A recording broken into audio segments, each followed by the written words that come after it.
Jonas capítulo 1, irmão. Vamos ler a palavra de Deus.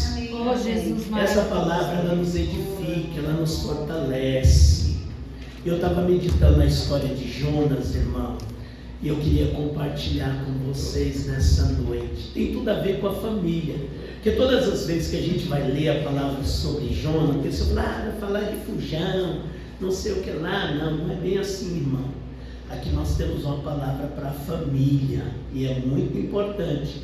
Jonas capítulo 1, olha o que diz: e veio a palavra do Senhor a Jonas, filho de Amitai, dizendo: levanta-te, vai à grande cidade de Nínive e clama contra ela, porque a sua malícia subiu até mim.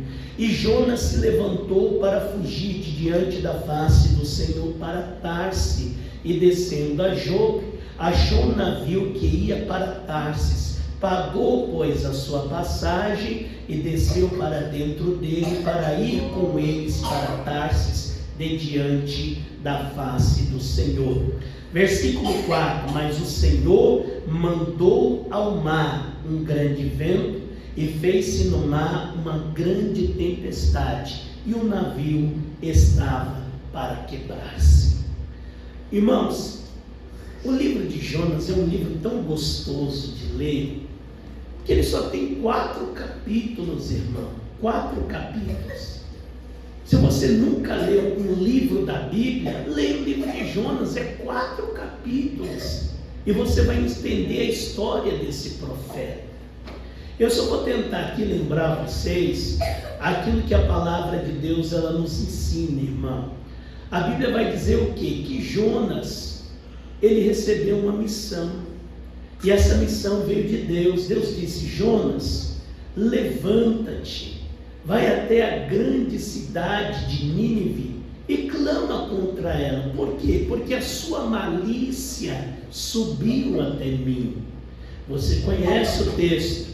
A Bíblia vai dizer que Jonas, ele desce até o porto, o lugar onde ele ia pegar um navio. O propósito era para ir para Nínive. Para você que não sabe, Nínive é a capital da Síria. Só que Jonas, ao invés de ir para Nínive, pegar um navio para ir para Nínive, a Bíblia diz que ele pagou a passagem para um navio que estava indo para Tarsis. Inclusive, se você for pesquisar, irmão, você vai ver uma coisa muito interessante, que Tarsis era o oposto de Nínive. É como se Deus estivesse mandando Jonas para o sul e ele estava indo para o norte, tentando fugir daquilo que Deus tinha mandado ele fazer. A pergunta que eu faço a vocês, irmão, que eu acho que até o salmista ele responde: será que alguém consegue fugir de Deus, irmão? Será que alguém consegue se esconder do Senhor? Isso é impossível, irmão. O salmista ele disse, irmão, que Deus ele está em todos os lugares. Ele disse que se a gente fizer a nossa casa até no inferno, Deus está lá. Então ninguém consegue fugir ou se esconder de Deus, irmão. Porque o salmista, melhor, não o salmista, eu acho que foi o sábio, não lembro se foi Salomão, ele disse lá em Provérbios 15:3, que os olhos do Senhor estão sobre a terra, contemplando os bons e os maus. Ou seja, não tem como, irmão, se esconder diante de Deus. Será que um profeta que conhecia Deus não sabia disso? Que não tinha como se esconder de Deus? Que não tinha como, irmão, se esconder dos olhos do Senhor? Porque Deus, ele vê todas as coisas. E tem hora que a gente comete esse erro, você sabe disso. Você sabe que tem hora que a gente faz coisas ou deixamos de fazer pensando que Deus não está vendo e Deus não está contemplando. E Ele está vendo, irmão. Aleluia. Às vezes a gente pensa que os olhos de Deus só estão sobre nós quando nós estamos dentro da igreja. Mas os olhos de Deus estão sobre nós na rua, no trabalho, na escola, na faculdade. Deus, ele vê todas as coisas. Então Jonas, ele entra dentro de um navio que está indo para Tarsis, irmão. Só que o versículo 4 vai dizer: mas o Senhor mandou ao mar um grande vento, e fez-se no mar uma grande tempestade, e o navio estava para quebrar-se. Versículo 5: então temeram os marinheiros e clamava cada um ao seu Deus, e lançavam no mar as fazendas que estavam no navio, para o aliviarem do seu peso. Jonas, porém, desceu aos lugares do porão e se deitou e dormia um profundo sono. Aí eu pergunto para você, será que Jonas estava preocupado com aquilo que Deus mandou ele fazer, irmão? Uma pessoa que entra dentro de um navio, desce para o porão, vai dormir, vai descansar, sabendo que Deus tinha dado a ele uma missão para pregar numa cidade. Será que Jonas estava preocupado com o seu chamado? Será que Jonas estava preocupado com aquilo que Deus mandou ele fazer? Você percebe, irmão, que muitas vezes nós estamos desapercebidos ao nosso chamado e à nossa vocação. Eu já disse aqui nesse altar, irmão, que todos nós, todos que estão aqui, têm um chamado de Deus, têm uma vocação de Deus. Você lembra que eu falei sobre os talentos? Todos nós temos um talento, mas ainda temos a dificuldade de descobrir qual é esse talento, qual é o chamado que Deus tem na minha vida. Aí você entende aquilo que eu falei, irmão, no começo desse culto. Ninguém está aqui por acaso. Se estamos aqui porque tem um propósito, irmão. A gente não foi embora ainda, a gente não morreu ainda, porque Deus ainda quer fazer alguma coisa ao intermédio das nossas vidas. Mas tem hora que nós temos o mesmo sentimento que Jonas, irmão. Tem hora que a gente deita, a gente dorme e se esquece da missão, do propósito, do chamado, daquilo que Deus ele tem mandado a gente fazer.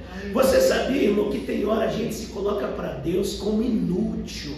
Tem hora que a gente quer se colocar para Deus como pessoas que, eu não sei falar, eu não sei fazer, eu não consigo. E Deus olha para você e vê a sua capacidade.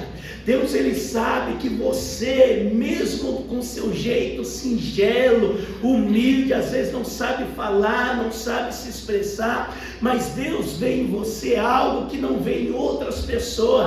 Deus vê em você, irmão, um dom, um talento, algo que pode ser usado por Ele para que vidas sejam alcançadas, para que vidas sejam abençoadas. Mas para isso, irmão, a gente precisa acordar. Se a gente estiver dormindo como Jonas estava dormindo, você vai entender o porquê que essa é uma palavra para a família. Olha o que diz aqui o versículo de número 6. E o mestre do navio chegou-se a ele e disse-lhe: que tens, dormente? Levanta-te, invoca o teu Deus, talvez assim Deus se lembre de nós, para que não pereçamos. Versículo 7. E dizia cada um ao seu companheiro: vinde e lancemos sortes, para que saibamos por que causa nos sobreveio este mal. E lançaram sortes, e a sorte caiu sobre Jonas. Olha o versículo 8. Então lhe disseram: declara-nos tu agora, por que razão nos sobreveio este mal? Que ocupação é a tua? E de onde vens? Qual é a tua terra? E de que povo és tu? Irmãos, eu sei que tudo acontece na vontade de Deus e tem um propósito. Qual era o propósito de Deus, irmão? Não era só salvar os ninivitas, mas o propósito de Deus era salvar também a tripulação daquele navio. Só que tem um porém, irmão. Aquele que ia ser usado por Deus para que pessoas fossem salvas, estava dormindo. Percebe, irmão, que várias pessoas que estavam dentro daquele navio iam perecer, iam morrer. Por quê? Porque o homem a quem Deus chamou para ser usado por ele estava dormindo. Aí você entende o perigo que a nossa casa, nossa família, aqueles que estão em volta de nós estão correndo enquanto a gente está dormindo. Você percebe, irmão, que a gente abre a boca para falar um monte de coisa, só não abre a boca para pregar a palavra de Deus? Você percebe que a gente fala tanta coisa, até coisa que não deve. Tem hora que a gente presta a nossa boca até para Satanás, irmão, para falar coisas que não deve, coisas que não edificam, e na hora que é para a gente abrir a nossa boca para ser usado por Ele, nós se calamos, nós fechamos a nossa boca e estamos dormentes, irmão, sossegados, irmão, aleluia. Não percebemos que existe um perigo, um risco na vida daqueles que estão em volta de nós. Por quê? Porque enquanto você está calado, enquanto você não abre a sua boca, enquanto você não acorda para fazer aquilo que Deus Ele mandou você fazer, tem pessoas que estão afundando, tem pessoas que estão naufragando, tem pessoas que estão perdendo vidas, irmão. Por quê? Porque nós estamos fechando a nossa boca, estamos adormecidos, estamos dando desapercebido por aquilo que Deus mandou a gente fazer e aquilo que Deus Ele mandou a gente pregar. Aleluia, Deus. Existe uma responsabilidade sobre nós, igreja, de pregar o Evangelho. A gente não pode ser egoísta, irmão. Só porque Deus me salvou, agora eu não quero saber daqueles que estão lá fora. Não pense assim. Você precisa ser uma pessoa, irmão, que pensa no seu próximo, como já foi dito aqui nessa noite. Você precisa pensar no seu próximo, porque ele também tem direito à salvação. Mas como é que ele vai conhecer a verdade se você não prega? Como é que ele vai conhecer a verdade se você não dá lugar para Deus usar a sua vida? Como é que ele vai conhecer a palavra de Deus, irmão, se você não tem aberto o seu coração para que Deus Ele te use, para que você seja um canal, um instrumento na mão de Deus, irmão, para que aquelas pessoas conheçam a verdade? E eles lhe disse: eu sou hebreu, e tema ao Senhor, o Deus do céu, que fez o mar e a terra seca. Então os homens se encheram de grande temor e lhe disseram: por que fizeste tu isso? Pois sabiam os homens que fugia de diante do Senhor, porque lhe tinha declarado. E disseram-lhe: que te faremos nós, para que o mar se acalme? Porque o mar se eleva e engrossava cada vez mais. E ele lhes disse: levantai-me e lançai-me ao mar, e o mar se aquietará, porque eu sei que por minha causa vos sobreveio esta grande tempestade. Aprenda uma coisa, irmão.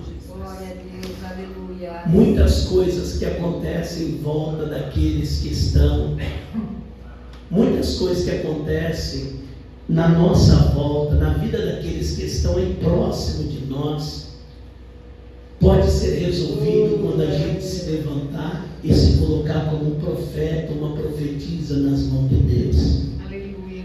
Porque aqui os marinheiros, eles entenderam uma coisa, que todo aquele problema que estava acontecendo ali, ao ponto daquele navio quase quebrar-se ao meio, naufragar, afundar, é porque Jonas estava desobedecendo a Deus. Aí você entende a responsabilidade que está sobre nós, irmão. Se a gente se calar, se a gente não se posicionar como homem de Deus, mulher de Deus, tem pessoas, irmão, que infelizmente vão perecer, tem pessoas que vão sofrer, tem pessoas, irmão, que infelizmente, irmão, não alcançará a salvação por minha causa e por sua causa, porque a gente se calou na hora que era para a gente falar, na hora que era para a gente pregar, na hora que era para a gente anunciar o Evangelho. Aleluia, glória a Deus, é verdade, meu Deus. Eu estava falando numa igreja esses dias uma coisa muito importante. Hoje você está na fila de um hospital, você está dentro do ônibus, você está em qualquer lugar público, você como cristão, às vezes você vai comentar a respeito de tudo. Você só não vai comentar a respeito da palavra de Deus. Hoje você vê, irmão, que as pessoas têm facilidade de falar do tempo, falar do governo, falar de futebol, falar de tantas coisas, mas é na hora que é para falar da palavra de Deus, as pessoas se calam. Pregar aqui, irmão, a palavra de Deus em um púlpito dentro da igreja, para vocês que são crentes, é a coisa mais fácil do mundo, porque nós conhecemos a verdade. A única coisa que a palavra vai fazer é edificar a sua fé, te alimentar. Só que essa palavra, ela precisa ser compartilhada com aqueles que estão lá fora, irmão, com aqueles que se aproximam de você para reclamar da vida, murmurar da vida, dizer: eu estou doente, eu estou abatido, a minha casa está sendo destruída. E qual é o conselho que nós vamos dar, irmão? Conhecendo a palavra de Deus, irmão. Qual é a palavra de direção que nós vamos dar para aqueles que estão sofrendo lá fora? Precisamos ser profetas e ser profetisas para essa geração.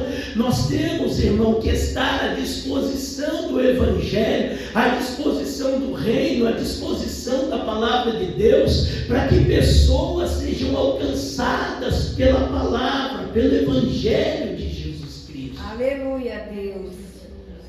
Jonas, irmão, ele é lançado no mar. Assim que ele é lançado no mar, a Bíblia diz o quê? Que o mar se acalmou, que toda aquela tempestade cessou. Por quê? Porque enquanto Jonas estava no barco dormindo, a tempestade, o mar bravio, estava para quebrar aquele navio. Mas no momento que ele foi jogado no mar, tudo aquilo que era o mar bravio, uma tempestade, se tornou uma grande bonança. Por quê? Porque o problema era Jonas. O problema era Jonas. Você conhece o texto? Jonas, irmão, ele é engolido por um grande peixe, ou uma grande baleia. Ele fica dentro daquele peixe 3 dias e 3 noites, ao ponto de Jesus, no Novo Testamento, dizer que assim como Jonas, ele esteve 3 dias e 3 noites no ventre de um grande peixe, assim importa que o Filho do Homem esteja 3 dias e 3 noites no seio da terra. Ou seja, o próprio Jesus, ele deu testemunho da experiência que Jonas ele teve no Antigo Testamento. Porque alguns vão dizer assim: a ciência diz que é impossível o ser humano ele passar pela garganta de um grande peixe ou uma baleia. Isso é impossível. E mesmo que se passar, é impossível ficar lá 3 dias por causa do suco gástrico que tem dentro do ventre da baleia ou do grande peixe. Mas o nosso Deus, quando Ele quer fazer milagre, Ele faz, irmão. E se a Bíblia diz que Ele esteve 3 dias e 3 noites no ventre daquele grande peixe, Ele esteve lá. Deus guardou a Jonas, porque mesmo ele sendo rebelde, não obedecendo de imediato o seu chamado e a sua vocação, Deus não matou a Jonas. Deus teve misericórdia dele, para que ele entendesse que existia uma cidade que estava esperando ele para pregar o Evangelho. Eu vou dizer uma coisa para vocês, irmão: a misericórdia de Deus está sobre nós. Porque se a misericórdia dele não estivesse sobre nós, todos nós já estaríamos consumidos. Mas por que consumido? Porque, irmão, nós temos desculpa para tudo, irmão. Você já parou para pensar? Nós temos desculpa para tudo, principalmente para as coisas de Deus, irmão. Nós arrumamos argumentos, desculpas, mas nós temos que tomar cuidado com isso, irmão. Que o que está em questão aqui, irmão, são almas, são salvação de pessoas. Deus, Ele te salvou, te levantou, te capacitou. Ele deu a unção dele para você, para que você seja usado por Ele, irmão. Seja ferramenta de Deus, não é nos púlpitos das igrejas pregando o Evangelho para quem conhece o Evangelho. Seja ferramenta de Deus para aqueles que não conhecem a verdade. Aleluia. Para aqueles que não conhecem a palavra do Senhor, irmão. Que Deus venha nos usar no nosso trabalho, no nosso dia a dia, com os nossos vizinhos, com os nossos amigos, com os nossos conhecidos. uma coisa, irmão, que eu tenho percebido, e você também tem percebido: quem tem rede social e conhece a Deus, rede social é para glorificar o nome do Senhor. Do momento que eu tenho rede social e o projeto dela não é evangelizar alguém, ouvir uma palavra, algum propósito para que a pessoa seja evangelizada, essa rede social não serve para nada, irmão, para nada. O que nós temos como ferramenta, porque tem gente que acha: eu tenho uma rede social, para um cristão é problema, porque muitos cristãos se corrompem. Quando se corrompe, irmão, é porque já estava corrompido, irmão. Não é porque se corrompeu por causa da rede social. Porque quem tem rede social e entende o que é o evangelho, sabe por que Deus chamou? A única coisa que ele vai usar a sua rede social é para pregar o evangelho, falar de Jesus, porque é isso que nós vamos usar, irmão, para anunciar para as pessoas a volta de Cristo, a salvação que Deus ele tem, porque esse é o único propósito de nós como igreja devemos ter, porque se não for esse propósito, não adianta a gente ter rede social, não adianta, irmão, a gente gravar um vídeo, colocar na internet, se o propósito não for ensinar a palavra de Deus e as pessoas conhecer a verdade, que é a palavra do Senhor. Versículo de número 1, e eu vou finalizar agora, Jonas capítulo 2. E orou Jonas ao Senhor seu Deus e orou Jonas ao Senhor seu Deus das entranhas do peixe, e disse: na minha angústia clamei ao Senhor, ele me respondeu, do ventre do inferno gritei, e tu ouviste a minha voz, porque tu me lançaste no profundo do coração dos mares, e a corrente me cercou, todas as suas ondas e as tuas vagas têm passado por cima de mim. E eu disse: lançado estou diante dos teus olhos, todavia tornarei a ver o templo da tua santidade. Por que Jonas disse isso? Porque Deus deu a ele uma oportunidade. Quando ele estava dentro do ventre do peixe, ele pensou: eu estou no inferno, como quem diz, daqui eu não vou sair. Mas o Deus da oportunidade, o Deus da misericórdia, deu uma nova oportunidade para que Jonas, irmão, entendesse que missão dada é missão feita, missão dada precisa ser executada, que não tem como fugir, não tem como se esconder, não tem como dizer não do propósito que Deus tem estabelecido sobre a nossa vida, igreja. Você precisa ser usado por Deus, que seja na sua casa, que seja no seu bairro, que seja no seu trabalho, que seja na escola, na faculdade, na rua, dentro do ônibus, aonde Deus te colocar. Eu não estou falando de multidão, irmão, eu estou falando de oportunidade que Deus ele vai te dar para você ser usado por Ele, assim como Deus ele queria usar a vida de Jonas. Glória a Deus. Jonas capítulo 3. Glória a Deus. E veio a palavra do Senhor segunda vez a Jonas, dizendo: levanta-te e vai à grande cidade de Nínive e prega contra ela a pregação que eu te disse. E levantou-se Jonas e foi a Nínive, segundo a palavra do Senhor. Era, pois, Nínive uma grande cidade de 3 dias de caminho. E começou Jonas a entrar pela cidade a caminho de 1 dia, e pregava e dizia: ainda 40 dias e Nínive será subvertida. E os homens de Nínive creram em Deus e proclamaram um jejum, vestiram-se de pano de saco, desde o maior até o menor. Glória a Deus. Não era mais fácil ter ido a primeira vez que Deus mandou? É, Deus.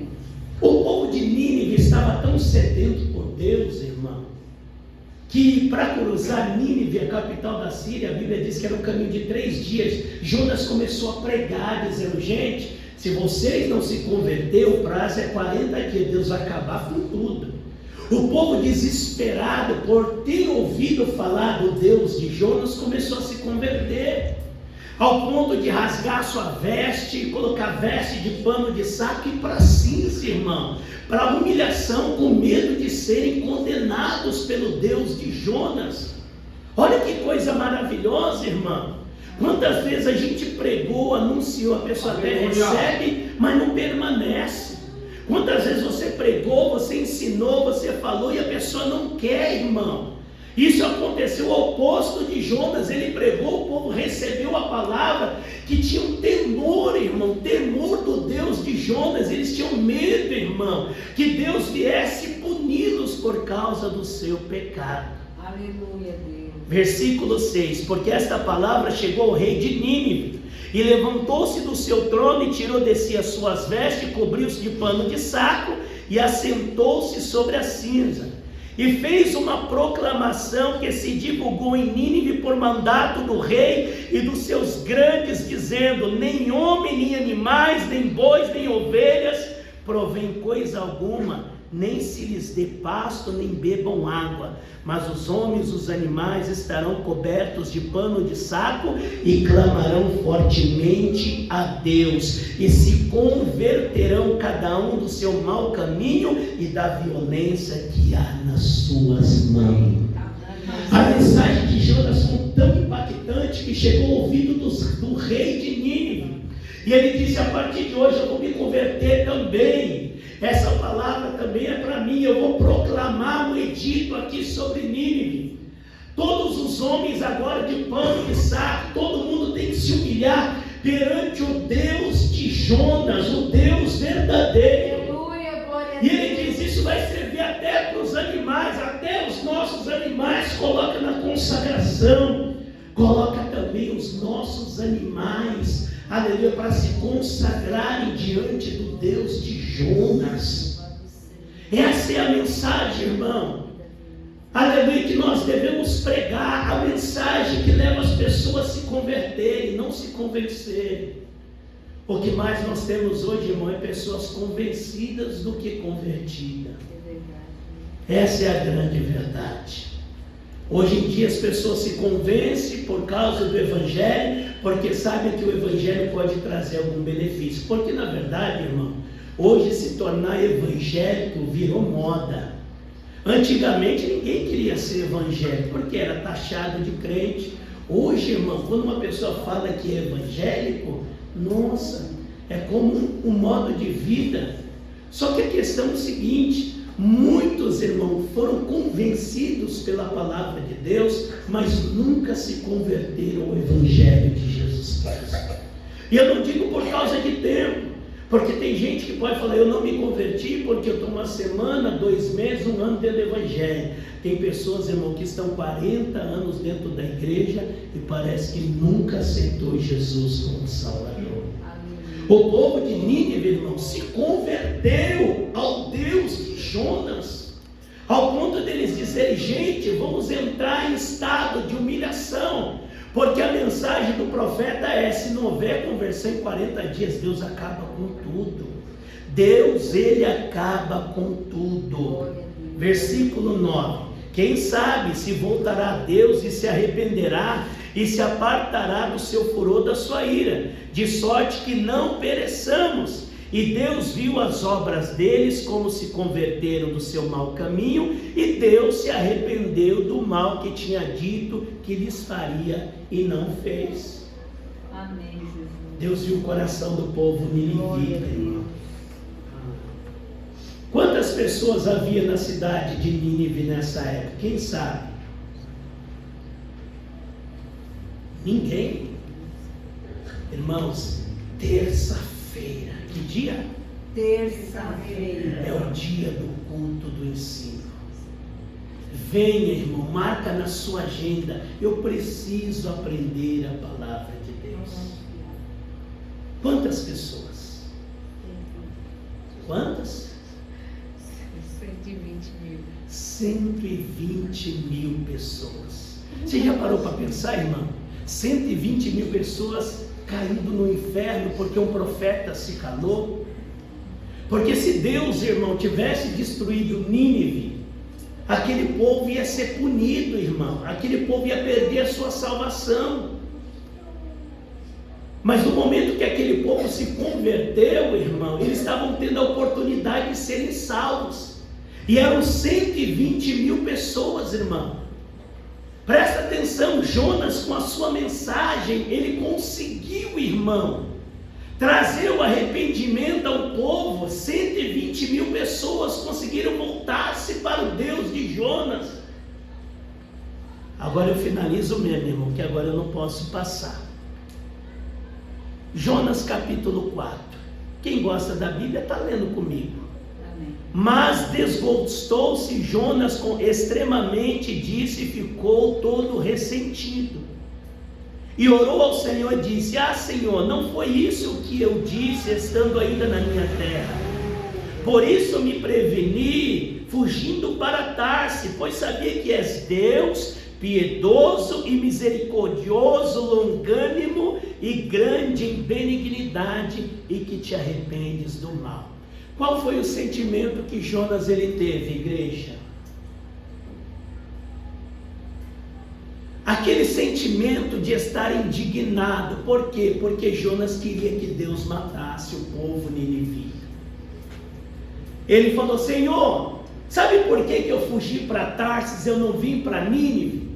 Porque eu sabia que o Senhor é um Deus misericordioso, que o Senhor, se o homem se arrepender, o Senhor não vai cumprir com a palavra que disse. Por isso que eu não queria vir para cá, Senhor. Só que Jonas se esqueceu, irmão, que a mensagem que Deus mandou ele pregar era uma mensagem condicional, porque a mensagem do Evangelho, irmão, é uma mensagem condicional. Se arrepender, aceitar a Cristo de coração, se converter totalmente ao Senhor, você será salvo. Aleluia. Existe uma palavra de juízo? Existe. Mas se houver conversão, arrependimento, a pessoa pode ser salva. A nossa palavra, irmão, é uma palavra de condição. Jonas não. Ele disse: espera aí, já que Deus me tirou da minha pátria e mandou eu ir lá pregar para um dos maiores inimigos do meu povo, eu quero que Deus acabe com tudo. Eu já falei para vocês aqui que existem 3 motivos, irmão, que levaria Jonas a desobedecer ao Senhor. É claro que esses 3 motivos não justificam, mas um dos motivos seria o quê? Jonas não querer ir ser classificado de falso profeta. Imagine você chegar numa cidade e pregar dizendo: ó, se vocês não se converter em 40 dias, Deus vai acabar com tudo. Aí o povo se converte, aquilo que você falou não se cumpriu. Aí muitos vão dizer lá na sua pátria, quando você voltar: ô Jonas, você foi lá em outro país fazer missão, fiquei sabendo que você foi usado por Deus dizendo que ia destruir, e no final Deus não destruiu nada. Aí está a questão.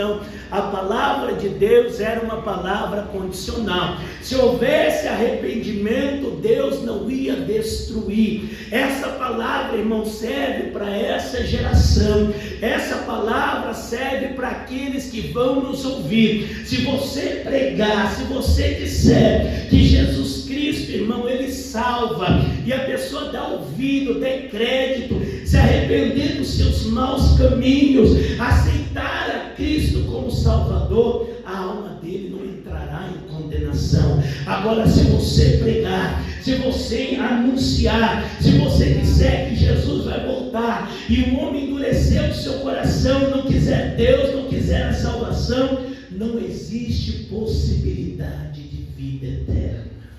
Aleluia a Deus. Glória seja dada. Versículo 3, eu finalizo agora.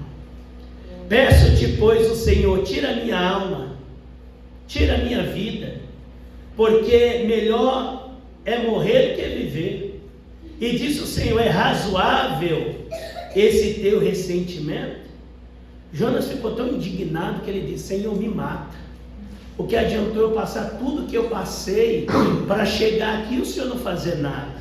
Só que Jonas se esqueceu que a mensagem, irmão, que a gente tem que pregar é a mensagem de salvação. A Bíblia diz que a gente não deve ter prazer na morte do ímpio. Não, irmão, não. Você não deve ter prazer na morte do ímpio. Quantas vezes eu ouvi pessoa dizer: olha, fulano morreu, mas ele estava no caminho mau. Ah, fulano morreu porque estava roubando, fazendo. Irmão, não se alegre com isso. independente do crime, do delito que fulano, ciclano, beltrano cometeu, mas se ele partiu para a eternidade, não teve oportunidade de se arrepender, mesmo ouvindo a palavra, não alegra o teu coração, porque Deus não tem prazer na morte do ímpio, irmão. Jonas estava ressentido, por quê? Porque ele queria que Deus matasse todo mundo, e ele chegasse novamente na sua pátria e dissesse: olha gente, eu fui o profeta que fui usado por Deus, eu cheguei lá e disse, em 40 dias, se não se converter, Deus vai matar. Ninguém se converteu, Deus foi lá, mandou fogo do céu e matou todo mundo. Aí o povo vai dizer: rapaz, tu é profeta mesmo, hein? Porque tudo aquilo que você fala, Deus ele faz. Mas aprenda uma coisa, irmão, o profeta ele não pode ser glorificado pela profecia que sai da sua boca, porque até aquilo que sai da nossa boca, irmão, se não glorificar a Deus, não vai ter poder nenhum. Mesmo as palavras boas, ou as palavras de exortação, de repreensão, tem que ser para que o nome do Senhor seja glorificado, para que o nome do Senhor seja glorificado. Amém, Jesus. Glória a Deus. Eu vou finalizar aqui, porque o horário já se foi, mas eu vou dar um conselho a vocês.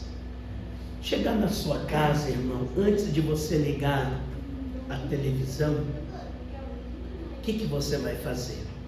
Você vai pegar a Bíblia. Menos de 20 minutos, você vai ler os 4 capítulos do profeta Jonas. Eu queria falar sobre a lição que Deus dá para Jonas aqui, que a lição é tremenda, mas não dá tempo. Mas você vai ler na sua casa. Deus ele mostrou para Jonas que existem coisas mais importantes do que aquilo que a gente acha que é importante. Tem coisas que têm mais valor do que aquilo que você acha que tem valor. O profeta, irmão, foi para ser usado por Deus, mas acabou aprendendo com Deus. Então nessa noite eu deixo uma palavra de reflexão para nós, irmão. E a palavra é: enquanto a gente não acordar, não despertar para fazer aquilo que Deus ele nos mandou a gente fazer, tem pessoas que estão em volta de nós que estão correndo perigo. Tem pessoas que estão em volta de nós, irmão, que estão arriscadas a perder a sua salvação e a vida eterna, porque eu e você calamos a nossa boca e não estamos falando de Jesus Cristo de Nazaré. Pastor, mas eu já falei, não quer ouvir, não tem importância, faça a sua parte.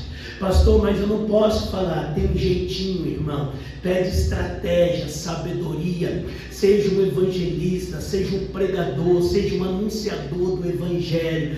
Deus vai te usar e pessoas vão conhecer a palavra. Deus não vai cobrar de você o sangue de ninguém. Por quê? Porque você se colocou na posição e disse: eu quero ser usado por Deus. Fique de pé comigo.